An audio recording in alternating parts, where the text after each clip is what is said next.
Hey everybody, this is Perch. I'm trying to lower my voice when I start, by the way, so you don't get that blast of "Hey." I don't know. Hopefully, it's helping. I don't know. Otherwise, it's the videos are starting up and it's sounding like I'm on drugs. Which no, I'm not. I'm not though. What am I doing here? So this channel has continued to pick up subscribers. Thank you, everybody who's subscribed. I really appreciate it. It's awesome. I don't quite understand why you're all here, but I'm very grateful. And you're listening to me ramble. Like I've always talked about, the purpose of this channel, or at least what I wanted to do with it, was to have conversations like I would have in a comic shop. I would just talk about issues and things. It just so happens that this channel was started about a year and a half ago, and the comics industry has proceeded to go through massive changes, particularly in 2020 last year. There were just huge upheavals and changes in comics that occurred. And as a result, the conversations that we've had have gotten a lot more pointed. They've gotten a lot more. There's been some advice I've given. I hope it's helped people. By the way, it's the biggest piece of advice that I should be giving more often. That's easy for people to forget. Is it's a marathon. It's not a race. And so if you're trying something, the most common way people defeat themselves is that they give up. They try something for a week or two, and it's like, well, not going to work, and then they're done. And in many cases, success is a slog. It's showing up every day. It's putting in the hard work, and then before you know it, momentum starts to pick up. You do not just show up and then magically you get thousands of subscribers or thousands of sales and everything is perfect. The rare events where something like that has happened, it's never sustainable. You see those people either hit a cliff. The best case scenario is it just levels off and you stop growing. You just stay there. That's the best you can hope for when you have this kind of immediate growth. But more often than not, things actually slip. But I didn't start this channel with the intention of making money on YouTube. I still have a love-hate, mostly hate relationship with YouTube itself because of things that I find that I have to do. As I've tinkered with kind of the various ads, turning them on and off, I can see a direct correlation between if the video gets promoted or not. I'll wake up one day and discover the channel has been tagged as a kid's channel for reasons that are best known only to YouTube. And so that's an interesting dialogue. As a tech kind of person, it's interesting to see such kind of randomness to the platform that in theory, Google wants to make money off of. That's been interesting. But the other thing that's happened is I've been able to gain another bit of insight into comics, which is weird. I've been in comics for more than 30 years now as a businessman, as somebody who's making money. Actually, not more than, yes, 30 years. I think, man, I think coming up in June, it'll be a 30-year anniversary of opening the store. I think that is true. I need to check on that, but I should do a little celebration I'll show my face. No, we won't do. Well, I don't know. Why not?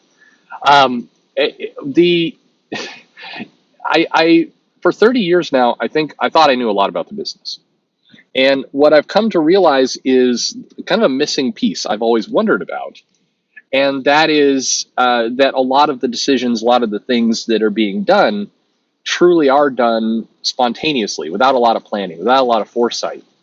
And it has reinforced my belief that no, there is not a bunch of activists sitting at these comic publishers trying to socially engineer politics through comics. There's not the skill or coordination or, frankly, mental capability to do that. Instead, it's a lot of very random decisions, a lot of very untrained decisions, a lot of people who are making it up as they go, who are often making bad decisions in many cases, but it's coming from a different place. It's not coming from a thoughtful place. It's coming from a very, very small industry. In fact, you can't really use the word industry. I think industry is way too kind a word. And if you didn't have Disney and AT&T and these giant mega corporations sitting behind the big publishers, you would never view comics this way. It has been very common that I've talked to creators, and increasingly common, where a couple facts get, I learned that writers who were writing comics back in the 90s were getting the same page rate or a better page rate to what they're getting today, in 30 years later. I've learned that, in many cases, there were creators who had health insurance back 30 years ago. That just doesn't happen today. That there were guarantees that people, if there was a handshake deal or even a commission for a story or an arc or a comic, that it was planned out. You got a 2-year contract, you got a multi-year plan. And, as opposed to 5 issues or there people were more thoughtful. And what's really kind of hammered home for me is that there are bigger and worse problems in the comic industry than I believed, because they're more fundamental, they're more systemic. They are not that there is a tidal wave of woke ideology that is spilling through the companies. That's not the problem. You can label that as a problem, but there's a much bigger problem that supersedes it, and that's you have giant billion-dollar mega corporations owning the largest publishers that in turn have their employees working very ad hoc, very temporarily. They're freelancers making very, very little. And the discrepancy is, people accuse me of sounding like Bernie Sanders here. The discrepancy of wealth at the company, not between people, but between entities, between a billion-dollar Disney and a billion-dollar movie properties, and then the amount of money and time and effort that goes into actually the comics that come out the other end, that gap is so massive that you can't, as a company, even wrap your head around it. You can no longer even see those things as belonging in the same universe. And so comics winds up falling into this very, very weird place where it just doesn't matter.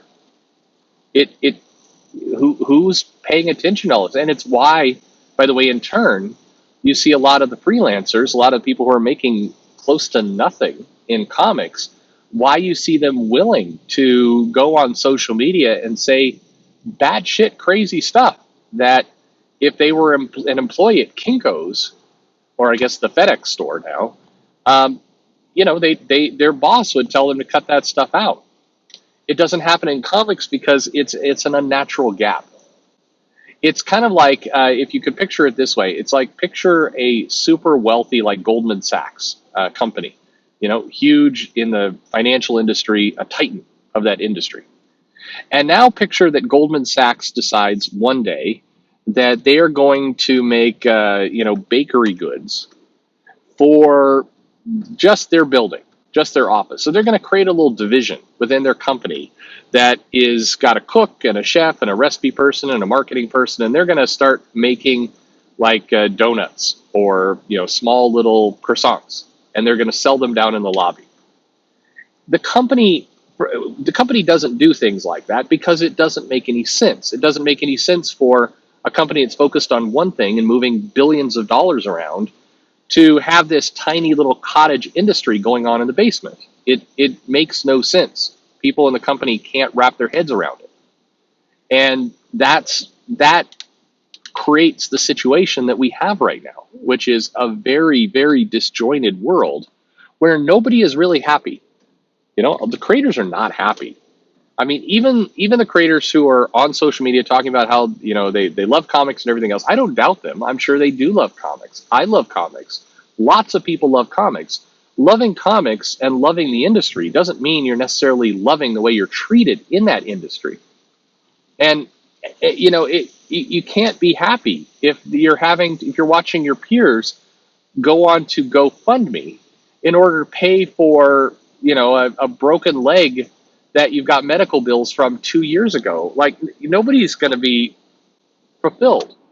It almost makes me laugh because I have several friends in tech companies. I have friends who work for Amazon, and they're like, "Oh, we spent a lot of time this week talking about work-life balance and making sure that employee satisfaction is high, and that the right level of that we're spending a certain amount of the day doing projects that are like hackathons and things that are just for us." So that way we maintain our work fulfillment. And as they're telling me this, I'm thinking, man, can you even imagine this conversation in comics? Can you even imagine Like it's as if you went to somebody and you started describing kind of the day-to-day routines of life on Mars. It like there's zero context for anything that's being said.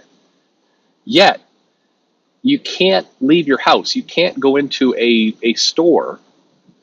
In many cases, a Target or a Walmart or a place like that, you can't go in there without seeing evidence of these companies, without seeing Batman, without seeing Spider-Man or Captain America. You cannot go somewhere without seeing these brands everywhere, and that creates a very bizarre kind of condition, a psychology within the company that is broken, that's fundamentally broken. And so, as much as we can talk about, oh my goodness, in the latest issue of Captain Marvel, where do her boobs go? They're making her boobs tiny. Why are they making her boobs tiny?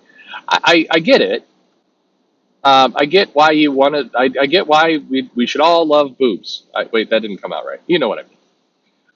But it pales in comparison to these bigger problems. And in fact, the bigger problems is there's a trickle down effect, which then creates a number of different reasons, a number of different problems, whether they're quality control problems, whether it's an editor not catching some misspelled jewelry word in a window, whether it's an artist deciding, screw it, we'll just put this bathtub right in front of the door, whether it's a creator, a writer for one of your comics doing a 20 tweet thread on menstruation while they're trying to sell their all ages comic book, whether there's you can go on and on and on. When you have broken systems, you get broken outcomes, and the broken outcomes are pretty they cut in all directions. And so you can run around trying to solve the various outputs. You can run around saying, okay, we need to put a social media policy in place, so our creators do not post feast on my ass in tweets. You can do that. And we can go over here and we can hire an intern to make sure that the pages come in and the artist has not drawn a bathtub in front, or we'll make sure that we pulled a mirror up to all the pages that come in and have text on them, so we can detect if somebody is using the Star of David where they shouldn't.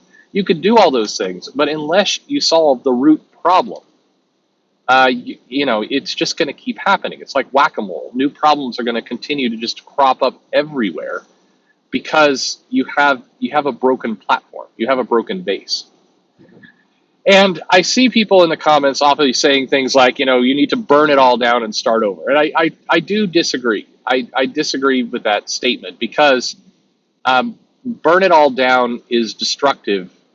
I always believe. Well, I'll tell you this story. If you're a Seattle resident, or you've ever been up to the Seattle area, you may have heard this story before. But basically, you can go on this tour, not now, social distancing, of the thing called the Seattle Underground. And the Seattle Underground, I'm not going to go all the way into it, but you can look it up for yourself. It's an interesting story. They built this town, Seattle, and they built it in the summer, and everything's really beautiful in the summer, and they have the streets, and the streets are mud, and the horse and the carriages can go down the street and everything else, and it's beautiful. But in the late fall and in the spring, they discovered what a lot of people discover when they moved to Seattle. It rains for like 4 months in a row. And soon this city was built on mud. And so the foundation is having trouble, and the streets are super goopy, and it's a mess. You can't do business in this town. It's a disaster. And so the city planners came up with this idea: let's burn it all down, and then we'll rebuild the town on the ashes. We'll just rebuild. And of course, the business owners are like, hey, that's not a good. Wait a minute, you're going to do what now? You're going to burn down our shops? Wait, no. But after some arguments, the city decided, screw it, and they burned it down anyway. The business owners, angry with this, did not wait for whatever the city was planning to do with the infrastructure and built up again right away. They just came up, likely because they wanted to feed themselves. I don't know. And so the city, in what became an escalating war of stupidity, started to build streets up. So people were going down the street, and then they would have to stop and then climb down a ladder to go into the door of the shop, because the shop built up at the original ground level. The streets are now, say, 8 feet in the air, and you have, reportedly, you have horses that are like, falling off the edge of the road and plummeting 8 feet down and crushing people as they're coming out of the shop. It's one of those stories that you just laugh. It's like the story in Texas of the guy who, for a marketing campaign, decided to see what would happen when they sent two locomotives at 50 miles an hour right into each other, like for a head-on collision. They sold tickets to this, and the natural outcome of, there's a giant explosion that sent debris raining into the crowd, murdering people. Who could have seen that coming? That's to me what comics is like. And when you say things like let's burn it all down, it's like, you got to have a plan before you start the burning.